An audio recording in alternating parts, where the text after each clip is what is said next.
because I'm certain y'all seen pictures of people maybe wearing like African like regal dress to the Black Panther movie, and they're like, yo, y'all proud to be African. Y'all was calling us African booty scratchers back in school. That wasn't cool. And I'm like, okay, but hold on a second. I've had my fair share of encounters with continental Africans, and some of them haven't been very positive. I lived with a guy from Cameroon back in college, and he terrified the shit out of me with the most simple stuff. Like, he was so intense all the time for no reason. Like, he was just so intense. Like, this is how he would tell me that we were gonna go, when I was in Whitewater, this is how he was gonna tell me we were gonna go to the dining hall and get something to eat. You, Anton, collect yourself immediately. We are going to go to Sama. And I was like scared. I was like, hold on, first of all, I'm in my boxer. Second, he's like talking like this is really, we just swipe our card and we get the chicken tenders. We ain't got to kill the chicken actually first. I don't know if, because it's yeah, let's go. But it just wasn't cool. Like, when I had a car crash last year, it was pretty bad. I got hit by a truck, car was totaled. And I spent a lot of time on public transportation, including cabs. Rode yellow cabs several times. And I'll never forget this one ride I had with this Kenyan dude. He had no respect for me, y'all. Like, it was pretty bad. I didn't really realize he was like downplaying my intelligence until like, you know, the conversation really started. We're riding, he's taking me to work. And this cat, like, he gets on the phone, but he only talks to he's on the phone with his friend, he's talking to his friend about smart shit, but only talks to me about dumb shit. This is when I realized he didn't respect me. Like, we pull up to the stoplight, and he's on the phone with his friend. He's like, oh yes, I'm on the intersection on 105th and Hampton. And the bonding on the thermoplastic polycarbonate on the stoplight is very poorly done. There's cracks and seams all in the layers. It's terrible.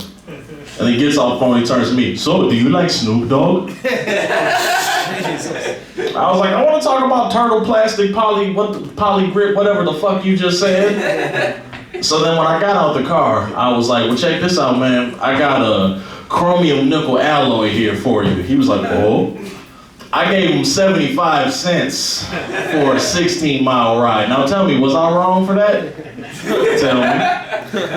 No? That's what I thought. Anyway, y'all, go see Black Panther.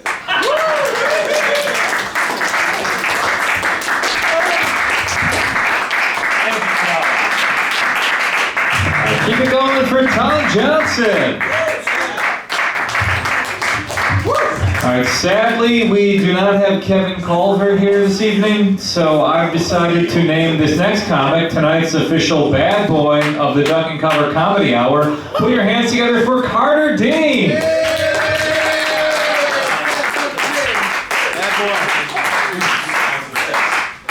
don't call me Carter the Bad Boy for nothing. I had to pay him $50 a piece. Guys, as a Christian comedian, I've had 4 divorces in the past year. As an actual Christian, I feel like this Christian comedian character I've been doing is the reason I'm going to hell. Am I doing a character right now? You guys don't know. Am I actually a Christian? I'm not sure. Am I doing this character as a Christian comedian who's just making fun of Christians because he actually wants to be a Christian himself, but he's scared of what, dedicating his life to something that may not come true? Anyway, do we have any married people in the crowd?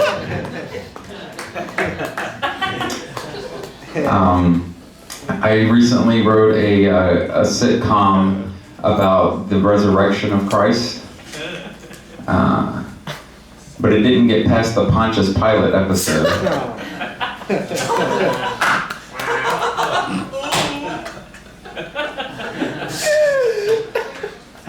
I wash my hands of that joke. I am glad that Jesus Christ resurrected from the dead, though, because if he hadn't, I wouldn't have a best friend today. So.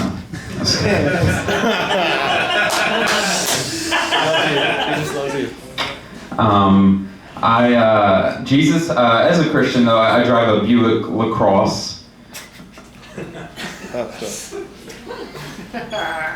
And Jesus has really been testing my car recently, but I'm pretty sure it's going to still diagnostic.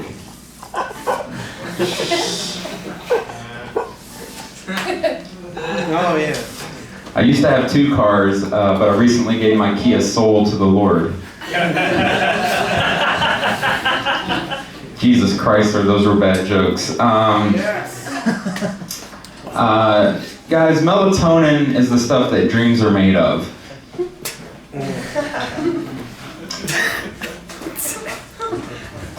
I thought it'd be funnier over here. I like flying kites. I like to fly a kite as practice, just in case my dog learns how to levitate. No, that's not it. A lot of people like to do comedy up there. I like to do it back here like a bad boy. This must be a map, because there's a legend in the corner.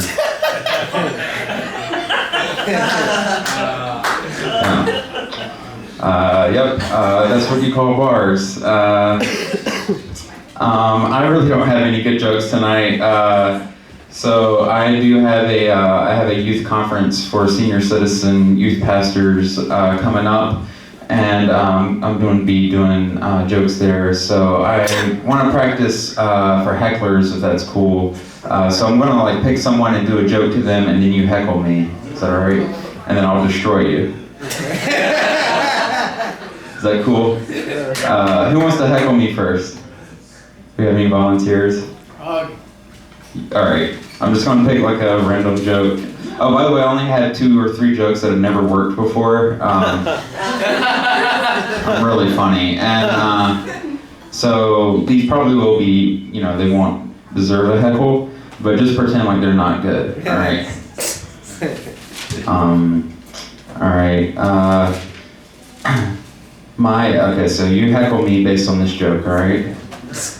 And also sometimes I'll do like this thing where like someone heckles me and I'll be like, "Are you heckling me?" But I'm not going to do that tonight. All right. So my apartment is very wealthy. The apartment complex is very wealthy. They put out new bushes every week because they have a really large hedge fund. Yeah, I don't think so. That's the best you have? I'm tired. You heckling me? This is all I have. This is all I have. This is my only thing. I'm my only friends. I could be at home, laying on a futon, enjoying myself, but I came here because this is all I have. All right.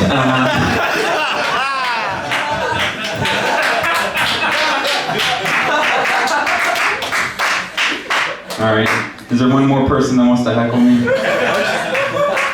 I'm not going to do that. I'm not going to do that either. One more person, please heckle me. That guy. All right.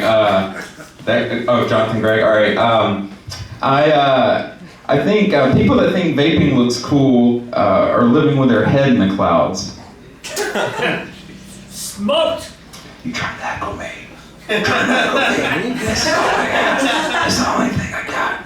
I could be home doing things I'm really happy. I could be happy right now, but I'm not because you're heckling me. All right, destroyed.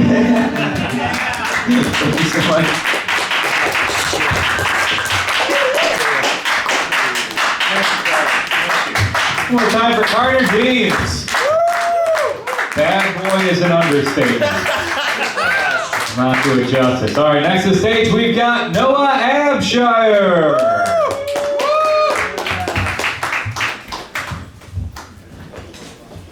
I knew where the fuck I was going with this, that'd be great. So, I have no idea what the fuck I'm about to do, but I'm just about to do some shit. Second of all, Jeff earlier said he liked hand-me-downs. I do have a slightly used ex-wife, only 1 kid, still pretty new, low mileage, only 12 guys. I'll give her to you for a low price. Speaking of which, I feel women are a lot like cars. They should come with a Hofax. That's different from Carfax. I want to know how many riders this chick's had, how many people have been behind the wheel, how good the rubber is, and if I need new ones. I don't want to get a beater with a heater. Had enough of those. Rode around with shit falling off. Doesn't hold gas. Shit's all fucked up. Secondly, one of the comics earlier was talking about getting animals that fit your size so you can bury them easy. I think I'm going to take that and apply that to my dating life. I'm going to start dating women that are easily buried. Now, at my size, and I'm a hefty guy, but I'm short, I think I'm going to have to start dating a lot of midgets. Small holes, easily disposed of, wrap the bitch in a Ziploc bag, throw her out, it's easy to do.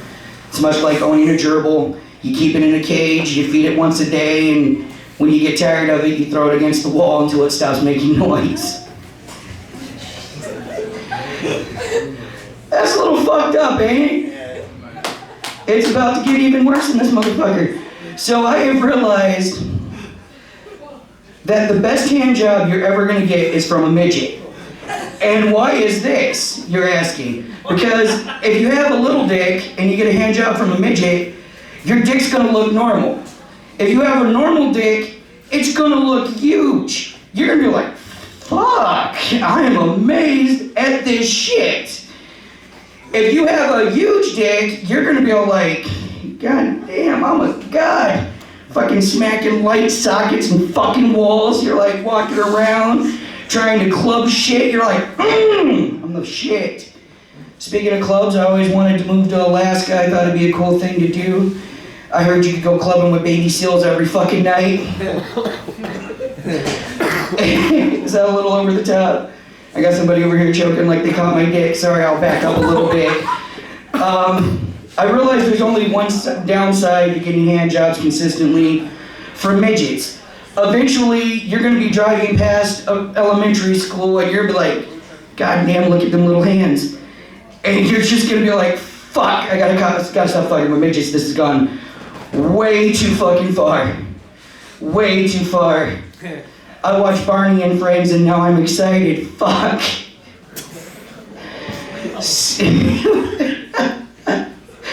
I love you.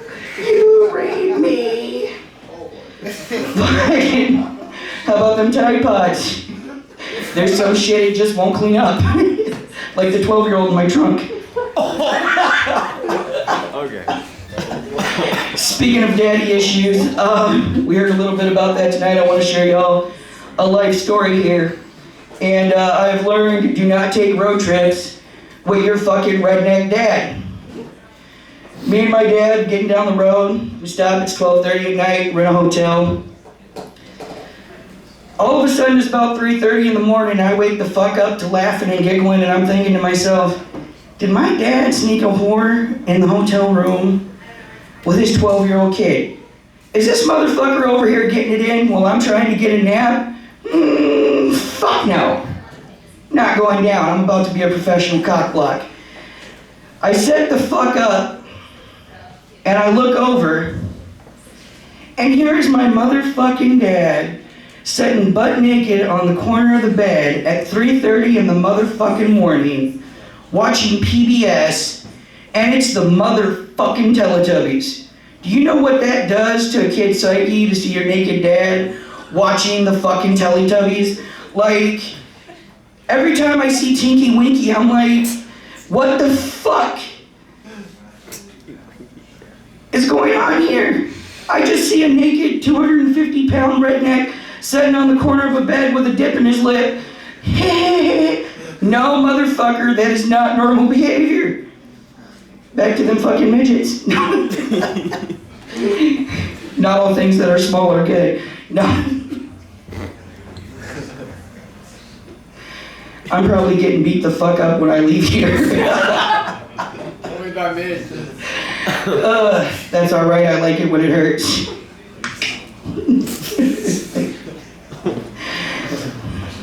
What you doing later? This guy's smiling at me like, I know what's up. I just saw the light, so I gotta wrap it up. I probably should have wrapped it up before I started. Now I got a kid coming. Anyways, y'all have a good night. Thank y'all.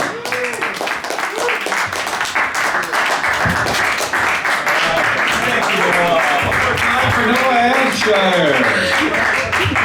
Oh, and we're just getting started now. Up next, we've got the Detroit.